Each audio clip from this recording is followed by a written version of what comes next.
Eso es más a su programa, Hablemos de Real Estate con Carlos Amaya, donde vamos a relacionar con real estate, familia y finanzas en Estados Unidos. El día de hoy vamos a tener un programa especial, vamos a tener un invitado en inglés de la serie que estamos haciendo y vamos a hablar acerca de inversiones en propiedades multifamiliares. Vamos a pasar en inglés en este momento. Thank you everybody to be here. We have a special guest today, someone that I admire, someone that has a lot of knowledge and is a great communicator.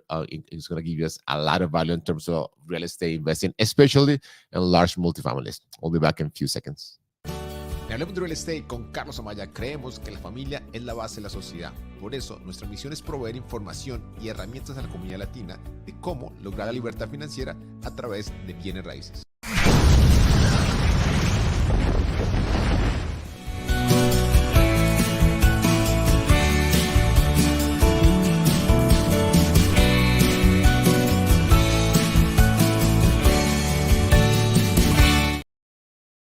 So when we start speaking or talking about real estate investing, especially large multifamily, there are a couple of names that are ahead of the game that are well recognized, and one of them is Michael Blanc. That's for that. It's a pleasure for me to having him in my program today.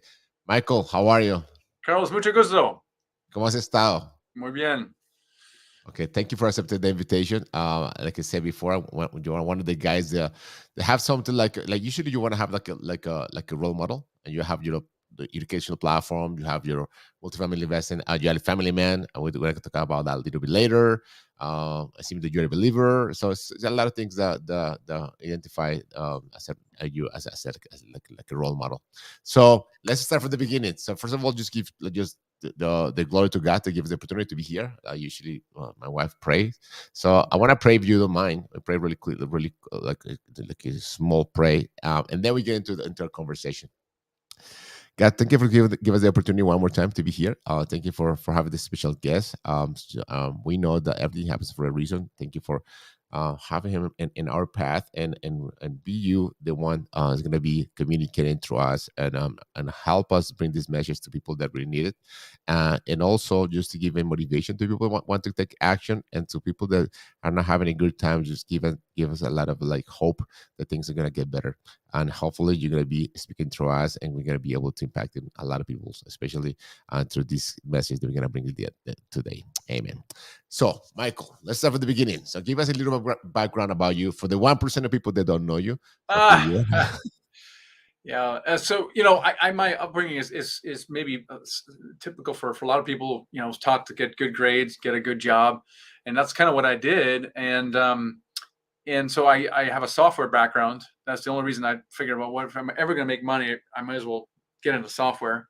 And so, in the late 90s, I joined a company called Web Methods, and 4 years later, that company actually went public. So I was one of the early members there, and it was just the right time, right place. And we went public and put a bunch of money in my pocket. Okay. And then in 2004, I read the awful purple book called Rich Dad, Poor Dad, which subsequently ruined my life, because what I did with my IPO millions and my pursuit of financial freedom is I wanted to parlay that into cash flow.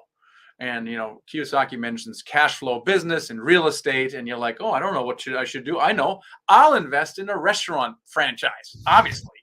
And so that's what I did. I put all my chips in the table because that's what I wanted. I wanted to become financially free. And it worked well for a number of 2-3 years until the recession hit. And then it stopped working. It took me 5 years to extricate myself out of the restaurants. I had about 8 at the time. And I lost all my IPO millions and added $200,000 of debt on top and maxed out my credit cards. Almost lost my house. Thank goodness that did not happen. And then I clawed my way out of that with real estate. So as I was trying to get myself out of the restaurants, I started to flip houses. And I had learned this back in 2005 and 6 when I came home and declared my wife I would quit my job. She goes, "What?" And so I took all these courses. I took an apartment building course. I traded stocks and options. I flipped a couple houses. And then the big idea, of course, was restaurants. So now back in 2009, 10, I'm trying to get myself out of these restaurants. And I started flipping houses. And I started raising money to flip houses. We're doing maybe 2 a month. Not a small, not a big operation either. And I did this for 2-3 years. And so I'm making money on the house flips, losing my shirt on the restaurants, working 80 hours a week, making absolutely zero money. Okay. It was the worst time of my life. I learned a lot, strengthened my faith quite a bit. And then I got into, by accident, into an apartment building in 2011. And I kind of dusted the stuff off I had learned in 2006 and raised money for this building from some of my investors. And that was a nightmare in itself. However, after about a year, it quieted down and got really boring, right? Because buying whole property is kind of super boring. It just sent me like $1,000 a month in passive income. And, I'm flipping houses, which of course there's nothing passive about that. And one day I was like, wait a minute, I'm working my tail off on these house flips, which is of course super exciting, making good money. But meanwhile, this building is sending me a bunch of mailbox money. I should maybe do a little bit less of that or none of it at all and start doing all of it on that. And that's kind of when I shifted and I started blogging about it on the Bigger Pockets and my own site. I did some seminars and presentations, kind of like brown bag lunches. People were really interested in apartment buildings and raising capital. And today we're a leading authority on helping people understand and get into syndications, even without previous real estate experience and without millions of dollars in the bank.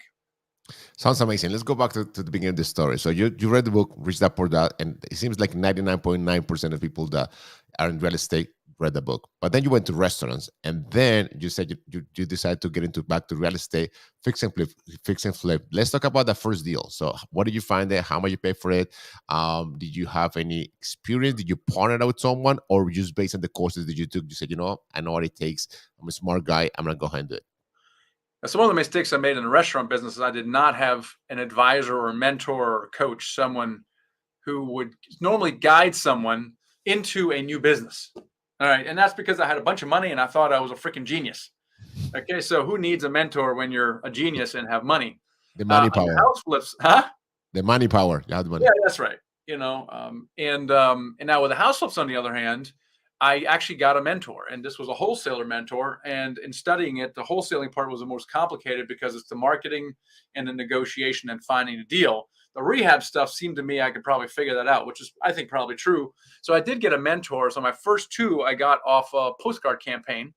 Okay. They were about an hour away from where I was, and they were wildly profitable, right? I mean, I made as much money in those two deals that I did my entire salary in my software career, right? So that was my first eye opener. Oh, wait, it's not just working hard, which you should always do, but there's another layer, and that is working smart. And that was an example of that. That was pretty eye opening. And that was 2006. Yeah, it was right before the recession. So I sold that second house literally September of 2007, and the market had just started to turn. Days of market started going up. So I remember September 20, and all of a sudden something weird was going on. I didn't understand. I barely got out of it. Another month or two, and it would have been pretty bad. I've been thinking about that. I've been talking about that a lot here on the show, that sometimes you have the right strategy at the wrong moment, but you have the right strategy at the right time. That's why I was like asking the time. So 2006, so everything was selling. Yeah. And then obviously it seems you did a good job, and you cash in. Some people lost their shirts in real estate during that time. I just lost it in restaurants. It's the same result. Yeah, you lost it somehow. Okay, so you were doing the fix and flip. Time was right at that time. And then how and when did you start buying properties, acquiring, like buying whole? So you say, okay, this is a full-time job. I was making great money, but if I don't work, I don't make any money. So what was the click that you made in terms of like going to the buy and hold and then going to large multifamilies? Well, I never bought and hold single family house. Actually, that's not true. I did. There's one of them I held, and the townhouse I originally bought, I rented. So I had two rental properties. So I can say I've done that. And the apartment building I got into, I actually got from one of my wholesalers. So, but those things were more accidental, really. The apartment building became a strategy, but only after a while. So it's not like, oh, I'm going to get this apartment building, let me turn this into a strategy. It was like, oh, I remember that's pretty cool. I wanted to graduate to that one day, and now I have this deal in front of me. I might as well try it. Yeah. Right. And it wasn't until probably 12 to 18 months later, as I was busy flipping houses, when the light bulb kind of went off. That, my gosh, passive income is really what Rich Dad talked about. And flipping houses wasn't really passive income. In fact, it was a lot of work. Problem is, it was wildly profitable, right? So you're making money, but it's not really passive income. It's not like I can take 30 days off like I do now. And, and also when I sold it, there was no residual from that, right? So if you're not constantly buying, fixing, and selling, it's you can't make money. The only ones that can really make money with single family houses are the ones that scale their businesses to a very large degree. People that are doing upwards of maybe 80 to 100 houses a year or building large portfolios. And they built a company around that and really achieved massive scale. But for most people, that's like years out in the making. It's not really a very good repeatable path. On the other hand, with apartment buildings, within 2 deals, you can be done. Like literally, it'll cover your expenses. And you can raise the money from people who would otherwise invest in the stock market. So it's actually surprisingly easy to raise money. And like I said, you don't actually need years of single family house investing experience, because I had that. And I started calling brokers and they're like, yeah, Michael, that's great. But how many apartment builds have I done? I was like, well, none, but look at all the houses I flipped. And I got no credit for it at all. And so now in hindsight, we know that not only do you not need that, but you can overcome your lack of experience in very easy ways. Yeah, that's great that you mentioned it, because a lot of people think that you need to go through one phase to go to the next one. In reality, it's not. And then people invest in real estate for different purposes, different reasons. So some of them they need the capital, so they do fix and flip. They do have the time, and they do have the knowledge. Sometimes a lot of times they don't. So that's why they get burned. And the other we just get into real estate because we want to get the cash flow. But then we were told residential way, just duplex, triplex, fourplex. That's the way to go. But then when you realize the number of property that you need to acquire, that is when you just, it seems like an impossible task. So let's dive deep in terms of like the first large multifamily, the aha moment, and then how do you scale it to the point that you are right now? Yeah. So my journey, by the way, is not to be replicated. I am an awful role model. I am the crash test dummy of financial freedom. I was calling you the best over there. Yeah. So people say, oh, well, what did you do so I can follow you? No, don't do that. Follow our system that we developed over the years that we've seen. It's called the Dealmaker Blueprint. And that is the most direct system. But to answer your question, it was really 2011 is when I got into first multifamily.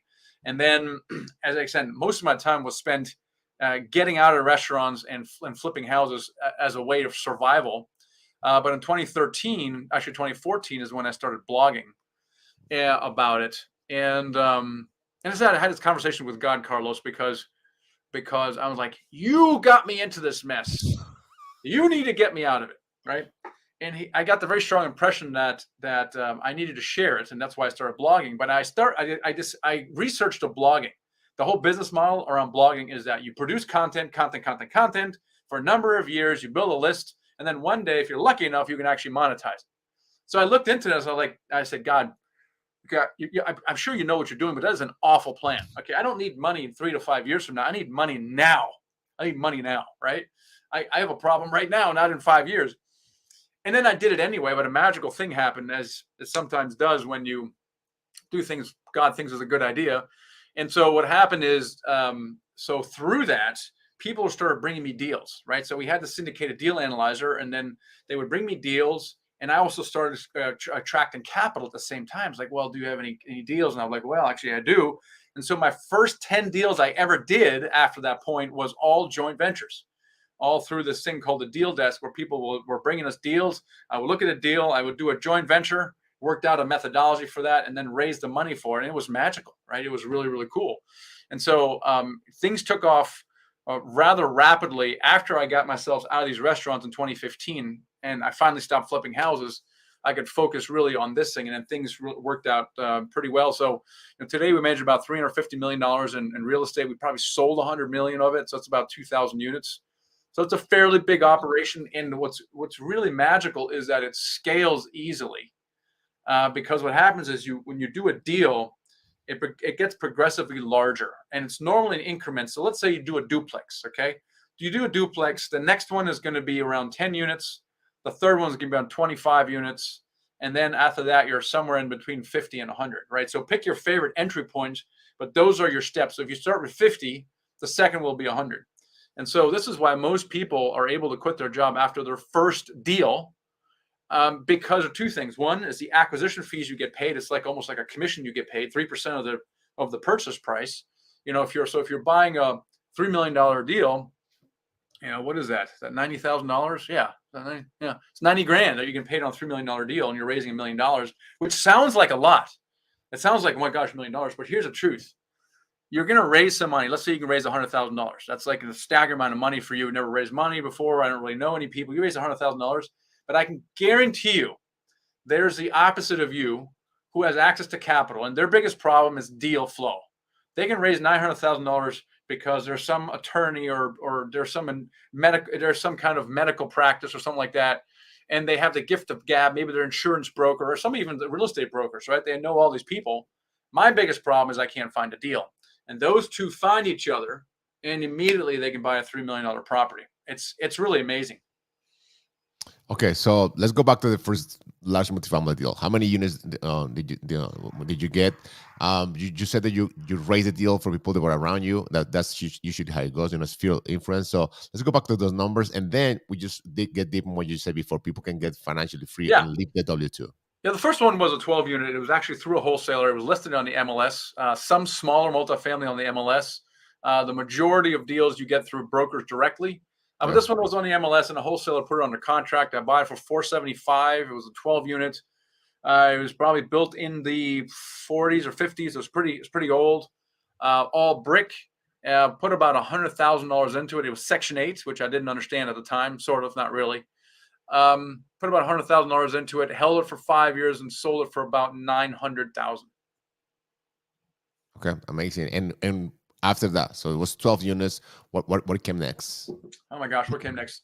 I think it was Merton Manor. We started buying in Memphis around that time for some reason. It was like an up and coming market, so we bought probably about 6 or 7 deals in Memphis. So I think it was like a 64 unit and 74 unit, 128, something like that. I don't remember exactly, but there was a number of, and those were all joint venture deals from people that I attracted to my ecosystem. And so we just started buying a lot in Memphis. We have now sold most of those in Memphis, and we're buying most of our properties in around the Atlanta area.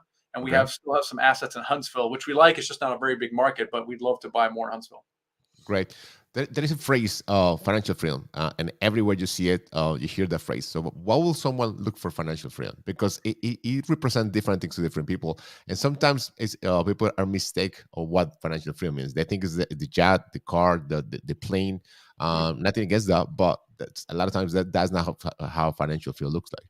It's funny, Carl. It really depends. It's a very personal answer that you brought up. Financial freedom is like this term. But what does it really mean to you? I mean, and so you're right. Financial freedom could mean that you're rich, that you're a millionaire. It's like a Grant Cardone thing. People are very attracted. Some people are very attracted to that. For most people, though, that I come across, it's more around time freedom. It's more about your ability to control your time. You don't have to work if you want to. Okay. You only work when you want to. You have a flexible schedule. You can work anywhere you want. You can take time off, and you still have income coming in. So for most people, it's time freedom. Then you get asked the question, well, to what end? Why? Why is time freedom important? Right? People like freedom of choosing what to do with their time. They like the freedom of working anywhere they want, out of their house or somewhere on the beach. Right? Financial freedom could mean that you can spend more time with your family. In my case, that's one of the things we love to do is we like to travel. So we spend probably a disproportionate amount of money on travel. And we're both in GoBundance, and that seems to be a thing at GoBundance. Like, oh my gosh, I've never spent so much money on travel before. And it's really because you're looking for shared experiences. And that's something that's really, really important for us and others. And for that, you need financial freedom. You need the time, and you need the financial capacity to do that. It could also mean for other people that they want to pursue a nonprofit venture, or they want to become a high school teacher, which is not very profitable. One of our financial freedom guys who just became financially free is a pastor. He has no intention of leaving his job because that's his mission. Yep. Okay, but he's got to worry about his income every single month, right? So it really means a variety of things to different people. But it's a really good question because I wasn't very clear about that in the beginning. What is financial freedom exactly, and why is it important? Because in the beginning, when I got started in restaurants, for me, it was a financial thing. It was like, I want $10,000 per month. But I never answered the question. Well, why, Michael? Why is that important? Well, because I'm not exactly sure, right? So you have to be clear about what's the reason, what's behind the reason, and possibly even what's the reason behind the reason, because that kind of keeps you going, right? If you have a really compelling why, it really keeps you going when things get a little tough. Amazing. So somebody listen to us, and we want to thank you. We want to ask you to subscribe to our channel if you haven't done it yet. But let's do like a blueprint. Obviously, it takes a lot more than just few minutes. But let's say someone's listening to us and their mindset or the idea of financial of become real estate investor is just get the real estate license, because that's one of the biggest misconception. People think they have to get the license, and then they think they have to do it full time. And one of the lack that a lot of people express to me, and obviously express to you as well. I don't have time. I don't have the time to do that. So I can't have to be in my W-2 forever because I have no time. I only have weekends and maybe night times. So how can someone listen to us be able to take what we're saying right now and become financially free through real estate investing right now? Yeah, you mentioned a couple of myths or false beliefs around apartment buildings. One is I need my real estate license, and because you're a broker or whatever, you feel like you need it. In fact, you don't need it. You don't need it, and probably you shouldn't even have one. It is a Because liability. yeah, because in the commercial real estate space, it's not. It doesn't work like in residential. Residential, you have a buyer's broker and a seller broker, okay, and they kind of negotiate with each other, right? And everybody splits the commission. All right. Commercial, it's not that way at all.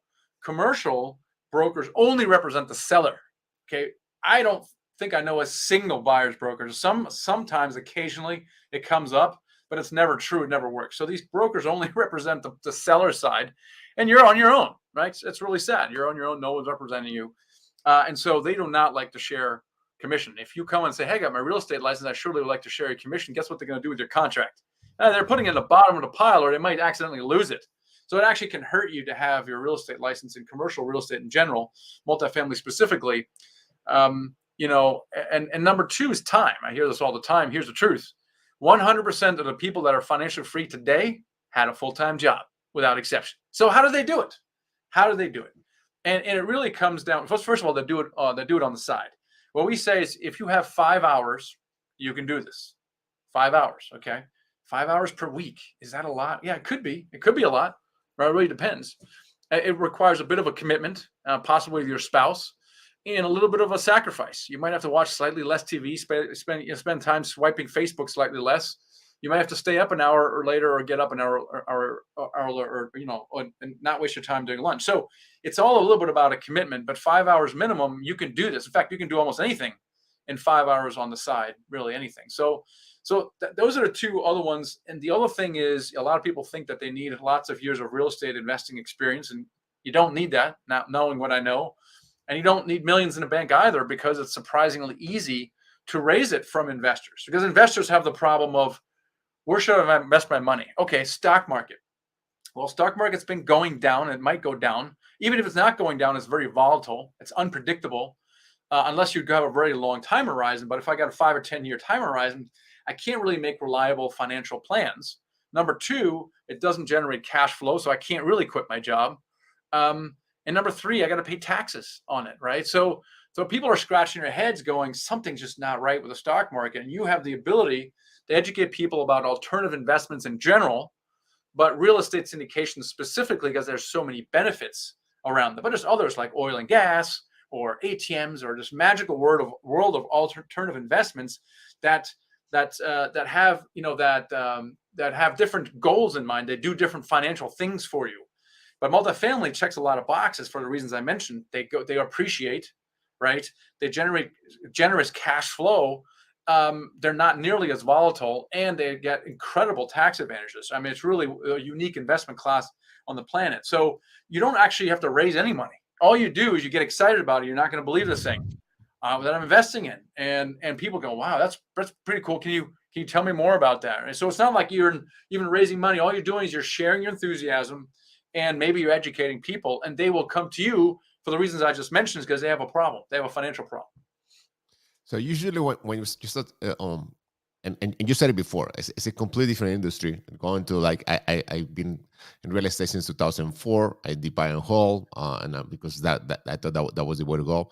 And I became financially free in 2019. And then when I did transition to large multifamily, one of the hurdles for people were like, how can I get into it?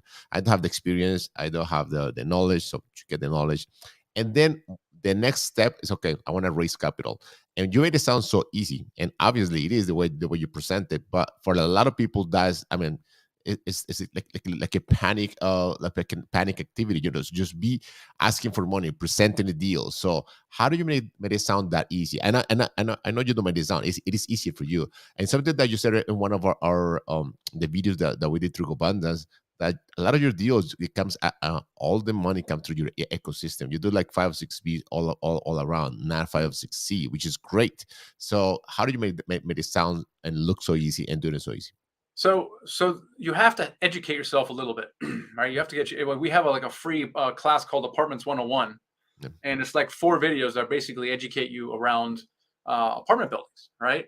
And so you have to educate yourself about the asset class. Mhm. And but that's the easy thing. Like even if you take a super detailed seminar over the weekend, okay, or watch some kind of video course or something, you have to educate yourself around the asset. But you have to do it with anything. Like if you learn Yes. sailing, you got to learn to use sailing terms, or golf, right? You don't want to use, you got to use the right terms. So you have to educate yourself. So but getting the knowledge is actually relatively easy, right? I mean, Mhm. people have no problem learning. I mean, real estate brokers spend hours learning how to sell real estate. Okay, so anything is learnable. But you're just missing a little bit of knowledge about how it works, right? But if you learn how it works and you can explain it to investors, they're going to be very interested. So you got to start with some education, right? You got to start from there. That's where it starts. But it's something that's super easy to acquire. Okay, so you started the education and then you started doing the practice. So let's talk about like an ecosystem and mastermind. We both are part of Gobandas. I know you have your group. So why would someone decide the it is important to become part of that group, and what will the group offers usually to be able to change the learning curve and exponential your growth? Yeah, when you're learning something as meaningful as this, but it could be anything that you want to do, learn to fix cars or something like that. There's really 3 things you want to look for. One is, we talked about the education, is really a repeatable system. That's the education part. You want to find some ecosystem, I think you used the term, that has a repeatable system, some kind of blueprint that has worked for dozens or hundreds of people before. Why reinvent the wheel like I had to do in 2006? Well, at the time that didn't exist, in my defense. Okay, but now we have it. Ours is called Dealmaker Blueprint. You want to follow something that has a blueprint. It's not just a knowledge, but what steps should you do in what sequence? What should you do in the first week, second week, third week, first 30 days, first 90 days, right? So that's number one. Number two is you want to find an ecosystem that can support you. That's number two. And the support is a variety of different levels. You want to have peer support, right? These are like the masterminds you're talking about. You have people at your level and you're supporting each other. You're holding each other accountable. You can ask questions, right? So peer group. And then there's the advisor or mentor level, right? These are people who can solve 2 problems. The mentors are the ones who've done what you want to do. These are typically people who have quit their jobs. They're subject matter experts. They know multifamily inside and out. That's number one. Number two, a coach. A coach is someone who fixes your mindset when it's broken. Okay. So you really need that kind of coaching and mentoring support. Those 2 things. And the third one is you need a network. And you need a network for a variety of different reasons. Number one, you need a network so you can access deal flow and capital through joint ventures. So in the multifamily, in it specifically, no one does things themselves anymore. That's like old school. Like no one goes, I'm going to find a deal, raise money, manage it all. Okay, that's what I did. Like it's so dumb. It makes no sense. It's inefficient. Takes way too long. Instead, you joint venture. There's only 2 types of the people in the world, Carlos. One is these are the detail oriented, the numbers people. They love spreadsheets, maybe they're a little introverted, okay, analytical, organized. That's bucket number one. Bucket number two is the exact complement of that. These are the people who are relationship people. They have the gift of gab.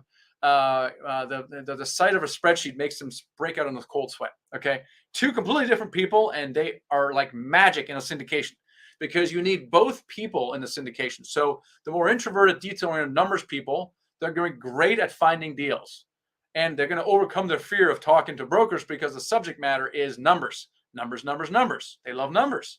Okay, they can have a very competent conversation with a real estate broker. They're also very detail oriented, which is important when you're doing due diligence or putting something under contract or even managing the asset.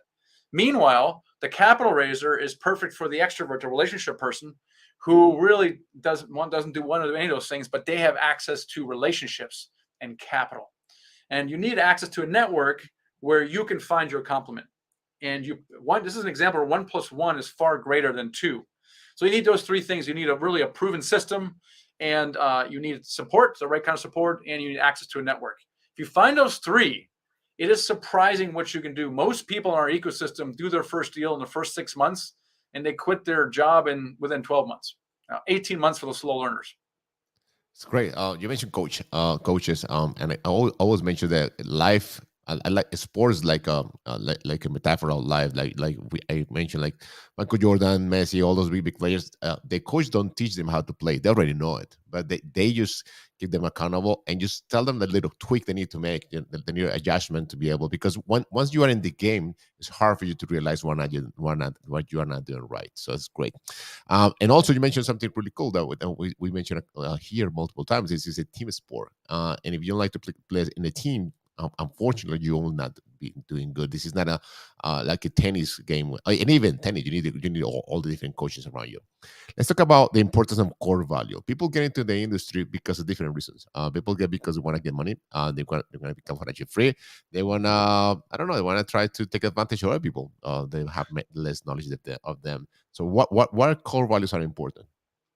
Core values. Why are those important? I think they're important for a variety of different reasons. First of all, you have to know what your core values are, what you stand for, what you don't stand for, because man, it is such a filter for who you do business with. For example, and the first one we talked about is a partner. What kind of partner should you partner with? Well, I can tell you that if you don't have shared values, it's going to be a short-lived partnership. In fact, it may turn into a nightmare. What do you value? What does your partner value? What do you stand for? What won't you stand for? What are you looking for? Most of the partnerships that I've studied that have failed is a misalignment of what people want, what those values are, right? So if I want time freedom and relationships and whatever, and my partner wants to drive the Bentleys, okay, we're gonna have a problem, right? Because when we go to dinner, he's gonna go somewhere way different and more expensive than where I want to go and spend my money, right? So alignment of values as you do business is absolutely super important.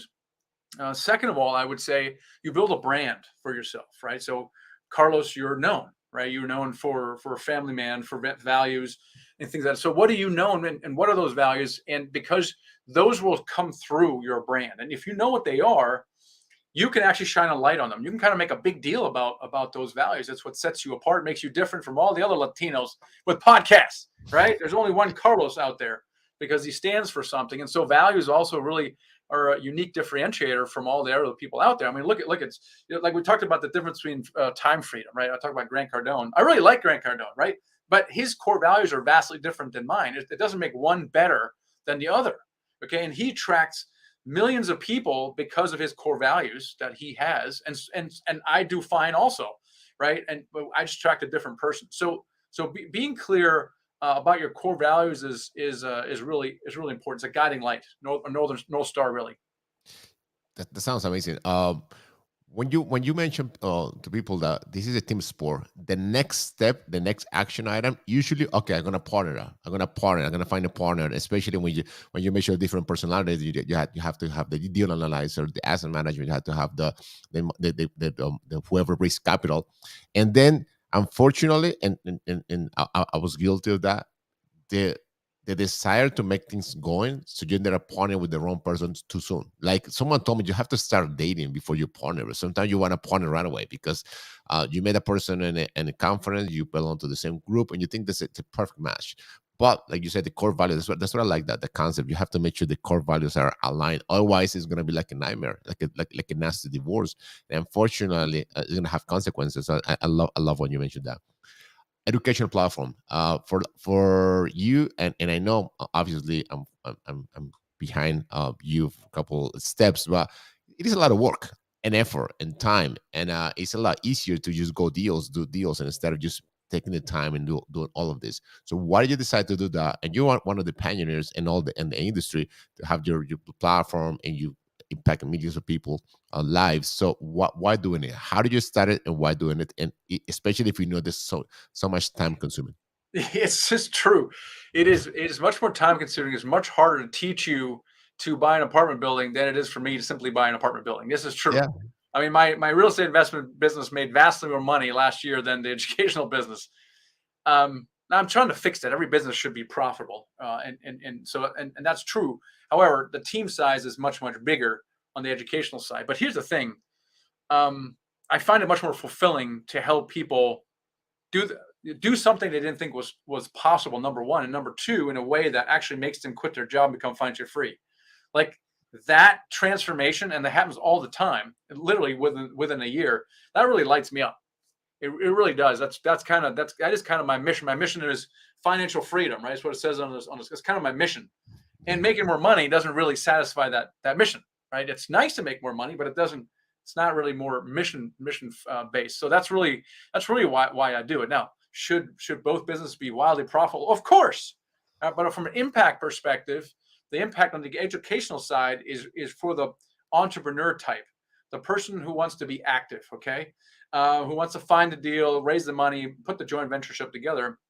The investing side does have a mission also, because you can also become financially free by investing passively. In fact, I interviewed someone today that did that. He had a 20-year retirement plan, and by getting into investing in multifamily passively, including one of our own deals, he was able to do that within 5 years, right? So you can actually passively invest in alternative investments and achieve the same thing. I mean, if you have a good gig going, you're a high income earner. It doesn't make any sense for you to want to quit that. You know, why? Okay, maybe down the road it gives you an exit strategy, right? If I have a high income earner, I'm an attorney or a doctor, plastic surgeon. My plan is not to quit in 12 months. Like, it makes no sense. I'm making so much money, but what am I going to do with the money? Okay, I got to invest it someplace. I pay way too many taxes. And so what can I do now to create myself financial freedom so that I have the option of either maybe working less, like if you're a doctor, for example, they suffer from burnout because they're working and 80% of their time is chasing, insurance and filing paperwork and dealing with compliance matters. They're not actually helping patients at all. If I had financial freedom, if I had passive income coming in, I could dial back my hours, possibly hire someone using that passive income and only actually help people, which is why I got into the field as well. So it does serve both audiences. At least that's what I told myself. No. That's great. That's great that you mentioned it, because now everybody wants to live the W-2. And it's more than like an emission. You said you have a pastor that wants to be a pastor. The person doesn't want to stay being a pastor because that's his call. And I have a doctor who he doesn't want to be like stabbing a doctor. He wants to maybe go do like half time, like instead of Right. the full time half time. And then a lot of the passive investors are like that, like high income earners. Even people that have their small business, they're making great money, but they don't know where to put it. So that's what the vehicle you can do. And I always mention the same thing: you can do an active and passive. Obviously, passive will take longer. But at the same time, if you're making great money on your main profession, main job, so you just doing it, you diversify, and eventually, if you plan yourself properly, you can accomplish both. So that's great. Let's talk about family. You're a family person. You mentioned that you like to travel. I see what you're doing with the Gobandas Youth Group. Again, another activity takes a lot of time and effort, and some people might not realize it, but it takes a lot of like just planning it and just follow up. And I appreciate what you're doing. So, what is important to be a family person, and what are the activities you're doing right now to try to empower your kids just to hopefully reach whatever God wants have planned with them for them. Yeah, there's two really things besides getting rich, Carlos, and that is health and relationships, right? I had a heart attack I thought getting rich was the only one. yeah. I'm kidding. I had a heart attack two I and a half get years that. ago, and I know that if you don't have health, you can't really do much of anything. All your well played plans are for naught if you don't have your health. So health is important. You got to pay attention to that. And then relationships. Like, I mean, so if I'm rich and I'm sick, or I'm rich and don't have relationships, what's the point, honestly? Right? I'd almost better be off having no money at all and have my health and relationships. Right? So I would love to have all three. Right? Ideally, it makes life more fulfilling to have all three. But relationships in that triangle are really, really important. And you want to have a good relationship with your spouse, because it allows you to do things you do during the day, making money, let's say, or doing whatever. I couldn't raise a family with 4 kids and do what I'm doing. The only way it works is because I have a partner who complements me in that way. And then with regards to children, I kind of had an unintentional upbringing, like most people. I would say I probably drifted through life until I was probably in my early 30s. And I'd like to change that with my kids, right? I like to give them Rich Dad Poor Dad when they're 12 years old. Okay, I may have to make them reread it when they're 15 because they don't understand it. They're probably complaining all the way through. But I'd like to help them with goal setting, right? Well, what do you want to do in your life? Why do you want to do that? What's important to you? What are your core values? I would like to give them a leg up in life, and the first leg up is to be more intentional about these things, and then ultimately maybe even leave a legacy. Okay, if I can teach my kids how to kind of walk in my footsteps, be independent, then maybe I'll have done a good job, right? So to me, that's why that's important. That's great. It's something that we been incorporating here on our show is just bringing the girls. So every Wednesday we bring them on, like the two of them or one on separate, and then we talk about different items. You have no idea how wise they are. You know, when Yeah, we're talking about unbelievable. I was like, I wish I'm that wise, and I'm a lot older than them. So it's great. It's great because at the end of the day, you teach by the example. It's not as much of what you're saying. And in terms of and just guide them through the book, one of the episodes a couple weeks ago was the power of reading. And my wife, kudos to her, she is being incentivized our girls to read all those books that we read when we were a lot older in our 30s. She's been having them read from like 10 to 15 years old. So that's great, and that's why we have an alignment in terms of that when you start um, with your project in terms of the Copandas youth for the group of kids that are joining right now.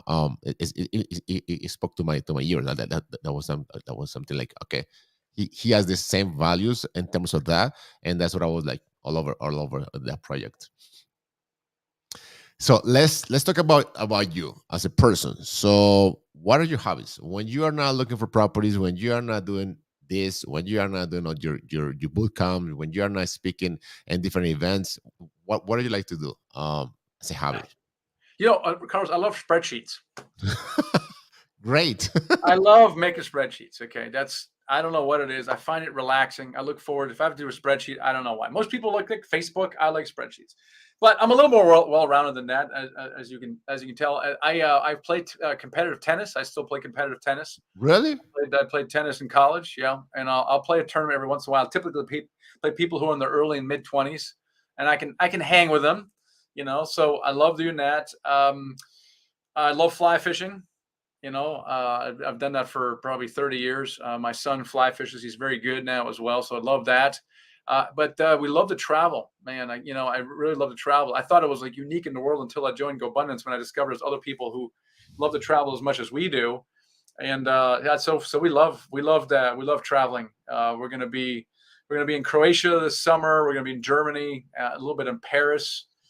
We'll be gone for a month in Europe, and then we're getting ready to be on the beach for a month. We rented a house on the Gulf, and it'll be a semi-working. It won't be a pure vacation. I'm working about 50% of the time, but I want to be on the beach. We've done it the last 3 years, and when I open the door, I want to fall and into the sand when I step out of the door. That sounds amazing. Who's your favorite tennis player? Because I love tennis. I started playing recently. I played ping pong when I was like high Yeah, yeah. school, and and then I started playing tennis like last year, and I love it. Obviously, I'm You not know, as I'm good as you are. I'm so grateful that Nadal, Djokovic, and those guys are still around because I haven't watched tennis, no lie, in like 7 years. Like I don't know, I don't watch sports, even though I play some. I just don't have the I don't have the time. Like I would rather do other things in that time. So I don't really know who the players are, Carlos. It's super embarrassing, but I'll recognize, Nadal and Djokovic, and so thankful they're still around. They're still one of the best players in the world. Yeah, Um, it's funny that you mentioned that because I love tennis, but it seems like I used to be watching a lot more tennis when I was back in Colombia. I know, right? I remember watching like Sampras and Agassi and all those guys, and I think I watched more of them than the new guys. Although it's Yeah. fascinating to see But how good they are. look at Nadal. He's an animal. He's really old for a high performance athlete, like super old. And that guy somehow, if I were to win Wimbledon, I'd be like check box, one grand slam, made millions. I'm sailing into the sunset. Right? This guy can't get enough, and this sets apart like high performers from everybody else. If you look at the way he plays, he hits every single ball with the same intensity. I can hit the same ball he can, but I'll do it 1 out of 10 times. Okay, and then I'll back off and I'll go off in la la land, right? This guy is so intense the entire time. That's why it's in such a big level. So I have a lot of respect for people like that who are performing at such a high level basically all the time. It's amazing. Yeah, I love that story. I watched a clip from Nadal's coach, his uncle Tony, and that was before the game with Federer. So he was Nadal. I was asking his uncle, so how do you see the game? He said, well, his front has better than you, his backhand is better than you, he moved better than you, his serve is a lot better than you. So the guy said, okay, so everything's against me. So, well, but if you play with the intensity you play, you might be able to beat him, and that's what happened. Nadal was Federer was 10 times better in terms of like the movement and player and everything. But this other guy have the passion. He plays every single ball with the same intensity. So that's why he was ended up beating him. Great. So recommend this a book, and I don't know if you watch TV, a movie or a series. So book, movie, or series. For what? No, anything. Like people that want to like let's say someone is listening to us and want to read a book. It doesn't have to be real estate related. Any book. Like I've been Well, recommending different kind of books. yeah, so unbiased, right? Because I have my own book, Carlos. But here's what I I recommend: recommend that one. if you haven't read Rich Dad Poor Dad, read that first for the reasons we mentioned earlier, and then I would recommend my book. It's called Financial Freedom with Real Estate. It's a yellow book, and it's on Amazon. And we have a podcast by the same exact name. But what it does is it introduces you to the world of apartments. And you can find that on Amazon. We also do have a free, I mentioned earlier, we have a free course, literally 4 videos, because I want to get the word out there a little bit more, specifically with people who have never done it before. And it's an Apartments 101. It's a master class. And actually, we have it at a website for your listeners, Carlos, and that is thefreedompodcast.com/Carlos. And there's a link to that class. The Apartments 101 class is there. So if you have any interest in apartments, those are basically the free resources we have for anyone who's interested. Sounds amazing. How about the movie or series? I don't know if you watch any TV at all. I do actually. Right now, I'm actually watching The Chosen. It's really about the life Oh, of Jesus, right? And you get it only on an app, even though I discovered episode 1 is now on Amazon, but it's really well made. And it's cool because the disciples are like knuckleheads. What it does is like it makes everyone kind of seem more real, including Jesus. It's just fascinating, and it's a really well done series. And there's 3 seasons out about that, so that's kind of cool. Then the other one on the opposite spectrum is Billions. I watch Billions, which is around this billionaire, right? Completely different, completely different. So I don't know. I have some different parts of my mind. Maybe You could have stopped with The Chosen, and you're like, oh, the whole. and I swing to Billions, right? It's got bad language and other bad things in there. Yes. The Chosen is amazing. We've been all over that series with my wife, and you're right. You have the app, and it's a free app, and then it does what you just said before. It gives the perspective. It's a humanized Jesus, humanized the whole process, and it's an amazing. I've been like, just watching all the videos about the director and how it came through and everything. So that's great. So we ran out of time. I want to be respectful of your time, Michael. What are your differentiator? What have you been able to accomplish everything you're accomplishing right now, and you're gonna continue to accomplish? And a lot of people might not. So what is your it? What makes you different? I don't know I think maybe consistency makes me different. I just show up every day. And I have a bit of a mission, right? So that makes me a little bit different. Those Okay, 2 so things, maybe. consistency I and don't mission. know. I'm sure you know. Okay, so what can we find more about you? Let's see someone Yeah. listen to you. The freedompodcast.com/Carlos is a great entry point. There's a link there to the podcast and a link to that free apartment course that I mentioned. And then you can connect with me there, and I'll follow you around on Facebook, I'm sure. Wonderful, Michael. Thank you. God bless you. Don't leave. I want to say bye to you. Inside here, and for all of you, thank you for watching us. Just make sure you subscribe. We're gonna have different shows. We're gonna come back tomorrow with Victoria and Valerie. I'm not sure which one of them is gonna be there tomorrow. We're gonna be talking about something that is important for them, and if it's important for them, it's gonna be important for us. And remember that our mission is to provide information to the Latino community, want everybody, to all the families to become financially free to real estate investing. God bless you all, and if God permitted, we see you each other tomorrow around like 5:30 p.m. Bye.